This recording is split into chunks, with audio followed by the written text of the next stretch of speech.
Choutuppal municipal కేంద్రంలోని 9, 10, 11 వార్డులలో CPM party parliament అభ్యర్థి ఎండి జహంగీర్ విజయాన్ని కాంక్షిస్తూ ఆదివారం ఇంటింటికి తిరిగి కరపత్రాలు పంపించడం జరిగింది. ఈ సందర్భంగా సిపిఎం పార్టీ మున్సిపల్ కార్యవర్గ సభ్యుడు దండ అరుణ్ కుమార్ మాట్లాడారు. చౌటుప్పల్ మున్సిపల్ కేంద్రంలోని 9, 10, 11 వార్డులలో సిపిఎం పార్టీ పార్లమెంట్ అభ్యర్థి ఎండి జహంగీర్ విజయాన్ని కాంక్షిస్తూ ఆదివారం ఇంటింటికి తిరిగి కరపత్రాలు పంచడం జరిగింది.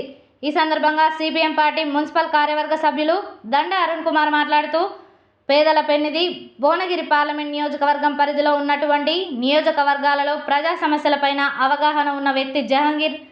ప్రస్తుతం పోటీలో ఉన్న అభ్యర్థులు ఎవరూ కూడా ఇప్పటి వరకు ప్రజల్లో లేరు. ప్రజా సమస్యలపై వారికి అవగాహన, ప్రజా సమస్యలపై పోరాడిన దాఖలాలు లేవు.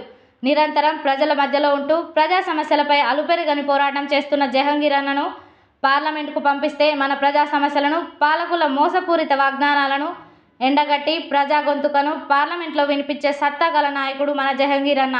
అలాంటి వ్యక్తిని పార్లమెంటుకు పంపిస్తే మన ప్రజా సమస్యలపైన ప్రజల తరపున పోరాటం చేస్తాడు. అందుకే ఈ పార్లమెంట్ ఎన్నికల్లో జహంగీర్ అన్నను ప్రజలు అత్యధిక మెజార్టీతో గెలిపించి పార్లమెంటుకు పంపించాల్సిందిగా కోరుతున్నామన్నారు.